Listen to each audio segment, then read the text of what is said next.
తోటి గెలిచిండు ఎలక్షన్ మరొక బ్రేకింగ్ వస్తోంది. 6వ రౌండ్ కౌంటింగ్ కూడా ముగిసింది. 6వ రౌండ్ ముగిసేసరికల్లా 6వ రౌండ్ లో కాంగ్రెస్ కి 2938. దీంతో ఆధిక్యత 2000 పైచిలకు ఆధిక్యత రావడంతో 15,000కు వెళ్ళింది కాంగ్రెస్ పార్టీ మెజారిటీ. 2938 ఓట్ల లీడ్ రావడంతో 15,589 ఓట్ల ఆధిక్యత వెళ్ళింది 6వ రౌండ్ ముగిసేసరికల్లా. సో దీంతో రహమత్ నగర్ కి సంబంధించిన డివిజన్ కూడా పూర్తయింది. సో రహమత్ నగర్ పూర్తయింది, అటు వెంగళరావు నగర్ పూర్తయింది, షేక్పేట్ కూడా పూర్తయింది. సో రహమత్ నగర్ లో కేవలం 2,000 ఓట్ల ఆధిక్యత వచ్చింది. ఓవరాల్ గా మెజార్టీ ఇప్పుడు 15,000 పైచిలకు మెజార్టీతో కాంగ్రెస్ పార్టీ దూసుకెళ్తోంది. పుష్పలీల గారు ఉన్నారు. పుష్పలీల గారు, కాంగ్రెస్ పార్టీ మెజార్టీ పెరిగింది. 15,000 పైచిలకు మెజార్టీతో కాంగ్రెస్ పార్టీ దూసుకెళ్తోంది. సో రహమత్ నగర్ లో 2,000 ఓట్ల మెజారిటీ ఎలా చూస్తారు? ఇంకా కేవలం 4 రౌండ్లు మిగిలి ఉన్నాయి. దాదాపుగా ఇక ఒక కొలిక్కొచ్చిందని చెప్పాలి ఎన్నికల ఫలితం అనేది. సో వాట్ యూ థింక్, ఏం జరుగుతుంది అనుకోవాలి? ఇంకా పెరుగుతుందా మెజారిటీ? గెలుపు అనేది ఖాయము. వస్తుందా వాయిస్? వస్తుందా? వస్తోంది. గెలుపు అనేది ఖాయమమ్మా. మేము మెజారిటీ విషయంలో కష్టపడుతున్నాం అనేది ఇంతకుముందు సోదరులు చెప్పిన మా అనుభవాలు, వాళ్ళ కష్టపడిన తీరు చెప్తున్నాను నేను. డెఫినెట్ గా గెలుస్తున్నాము. మెజారిటీ కోసమని కష్టపడాలి అనుకున్నాం. కేటీఆర్ ఎన్ని మాటలు మాట్లాడినా, ఇప్పుడు హనుమంత్ అన్న చెప్పినట్టు గాని, మా మంత్రి గారు చెప్పినట్టు గాని, పొన్నం గారు చెప్పినట్టు గాని, అందరు కూడా ఒక ఖచ్చితంగా ఉన్నాం. మళ్ళీ ఒక్కసారి గనక ఆ బీజేపీ గనక ఓట్లు గెలిపిస్తేమా, మళ్ళీ ఇంకొకసారి ఈ దొంగలు మళ్ళీ ఈ రాష్ట్రం మీద పడి దోచుకోవడానికి, ఇంకా జర అప్పుల పాలు చేయడానికి దోహదం అవుతుందని చెప్పి రేవంత్ రెడ్డి గారి దగ్గర నుంచి ప్రతి వాళ్ళ మీద మా ప్రెస్టేజ్ గా తీసుకోవడం కాదు, మా ఓటు గెలుపు, మా గెలుపు కాదు, ఇది మా అందరు గెలుపు అనే లెవెల్లో కష్టపడ్డారు. సో దీంట్లో వాళ్ళు మాట్లాడే మాటలకి వాళ్ళు ఏం చేశారు అన్నది అనడానికి అసలు ఎక్కడన్నా ఒక ఆత్మ పరిశోధన చేసుకోవాలండి. ఇంత మోసం చేసి తెలంగాణ వాళ్ళని బీఆర్ఎస్ వాళ్ళు ఈ రకంగా మాట్లాడడం అనేది ఎంతవరకు జనాలకు అది ముందుకెళ్తున్నారో ఏం ముఖం పెట్టుకోను. కేటీఆర్ అయితే ఫెయిల్యూర్ కదా, ఇంకా జనాలలో కనపడకూడదు. వాళ్ళ నాన్న ఎట్లా ఫామ్ హౌస్ లో కూర్చున్నాడు, ఈయనకేదో ఇచ్చాడు, నువ్వు గెలుచుకొని వస్తావేమో నాయన, నువ్వు గెలుచుకొని రాపో, నువ్వేదో చేసేస్తావమ్మా అనుకొని పాపం కొడుకు మీద మళ్ళీ ఏదో అంతకుముందు ముఖ్యమంత్రి అనుకున్నది కూడా వెనక్కి వెళ్ళిపోయాడు.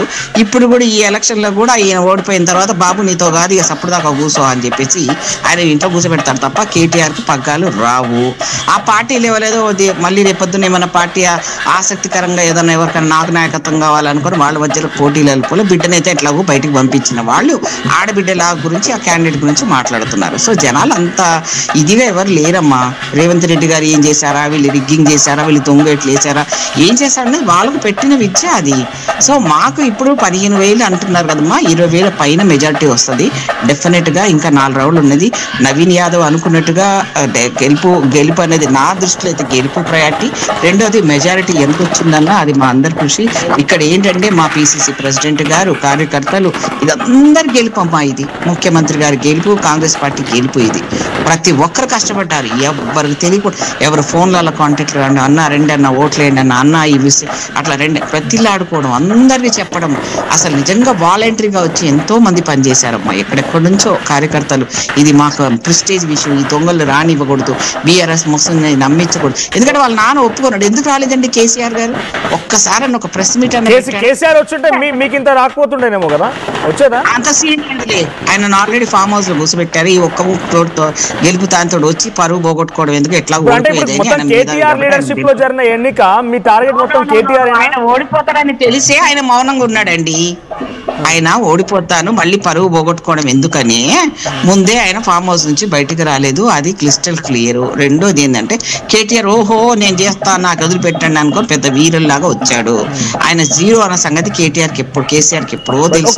ఒక్కసారి బీఆర్ఎస్ వర్షన్ విందాం. అంతకంటే ముందు ఒకసారి కంబలపల్లి కృష్ణ గారు మాట్లాడతారు. కృష్ణ గారు, ప్రీ పోల్ ఎగ్జిట్ పోల్ మనం అంతా కూడా మాట్లాడుకుంటే 45,000 మెజారిటీ అంటే కూడా ఇందాక నవీన్ యాదవ్ మాట్లాడుతున్నాం, కొంత అందరం కూడా 45,000 రాకపోవచ్చేమో అనుకున్నాం. బట్ సినారియో చూస్తుంటే 15,000 మెజారిటీ ఆల్రెడీ వచ్చింది. అఫీషియల్ గా 4 రౌండ్స్ ఫినిష్ అయ్యేసరికి ఎలక్షన్ కమిషన్ చెప్తున్న ప్రకారంగా మొత్తం నవీన్ యాదవ్ కి 38,566 ఓట్లు అఫీషియల్ కాంగ్రెస్ కి పోలైనాయి. ఇక బీఆర్ఎస్ పార్టీకి 29,007 ఓట్లు పోలయ్యాయి. ఇక బీజేపీకి 4 రౌండ్లు అఫీషియల్ గా పూర్తయ్యేసరికి అటు ఎలక్షన్ కమిషన్ చెప్తున్న ప్రకారంగా 7,296 ఓట్లు.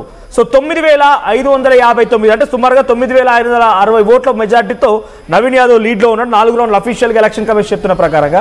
సో ఇంకా ఇది పెరగొచ్చే మెజారిటీ ఖచ్చితంగా పెరుగుతుంది. ఇక్కడ 2 విషయాలు క్లియర్గా ఏం చెప్పాలంటే, కాంగ్రెస్ పార్టీని ప్రీ పోల్ సర్వేలు అలర్ట్ చేశారు.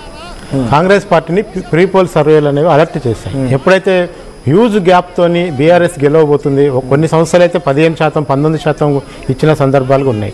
మెజార్టీ సంస్థలు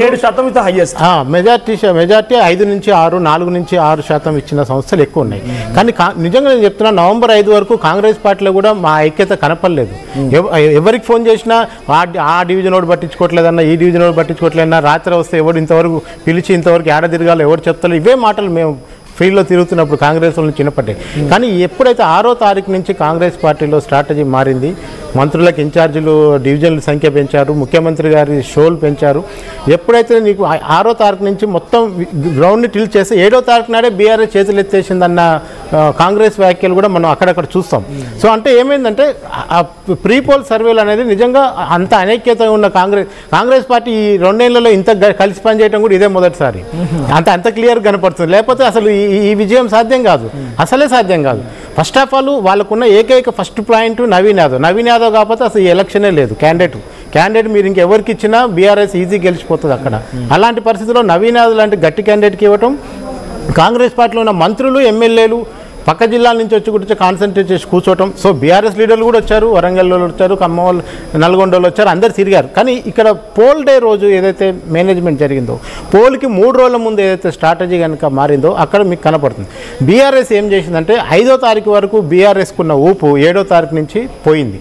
అది గెలుపు పైన నమ్మకం అందామా, లేదంటే చేతులు ఎత్తేసారు అందామా, ₹1000 పంచి చేతులు దులుపుకున్నారు అనుకుందామా, ఇంకా ఇది మనతో కాదులే అనుకొని దండం పెట్టేసి వెళ్ళిపోయారు అనుకుందామా, ఏ రకంగా చూసినా కూడా బీఆర్ఎస్ గ్రౌండ్లో లేదు. పైగా సగం మంది ఏజెంట్లు, సగం బూత్లలో ఏజెంట్లే లేని పరిస్థితుల్లోకి పోలింగ్ రోజుకు వచ్చేది. ఇక బీజేపీ క్లియర్ కట్గా ఏ రకంగా బీఆర్ఎస్కు సహాయపడదాం అన్నట్టుగానే ఉంది తప్ప మొదటి నుంచి బీజేపీ ఎక్కడ కూడా పోటీ ఇద్దాం, దీన్ని త్రికోణ పోటీ కింద చేద్దామన్న ఆలోచన ఏనాడు కూడా బీజేపీ వైపు నుంచి కనపడలేదు. నాకు చాలా మంది బీజేపీ అన్న నాకేం పని చెప్తలేదు, ఇంట్లోనే కూర్చుంటున్నా అన్నారు బీజేపీ లీడర్. సో పని చెప్పాలి కదా పార్టీ అన్నాక, ఒక దగ్గర పని చేస్తుంటే. సో అట్లాంటి పరిస్థితుల్లో బీజేపీ కూడా ఉంది కనుక ఈ ఎన్నిక ఖచ్చితంగా బీజేపీ బీఆర్ఎస్ కి మనకున్నది కదా అసెంబ్లీలో బీఆర్ఎస్ కు సహకరించాలి. బీఆర్ఎస్ పార్టీ మనం కాన్ఫిడెంట్ గా మాట్లాడుకుంటే బీఆర్ఎస్ పార్టీ మొత్తం ఇక్కడ ఎన్నికలు నిర్వహించినంత కేటీఆర్ గారి సమక్షంలో ఆయన లీడర్షిప్ లో, ఇప్పుడు ఈ రిజల్ట్ చూసిన తర్వాత లీడర్షిప్ పై పార్టీలో కానీ లేదా ఆయన మా అధినేత కేసీఆర్ గారిలో ఏమైనా నెగిటివ్ అయ్యే అవకాశం ఉంది? ఈ ఎన్నిక మీద మీరు బీఆర్ఎస్ ని పోస్ట్ మార్టం పెడితే అదంతా రిగ్గింగ్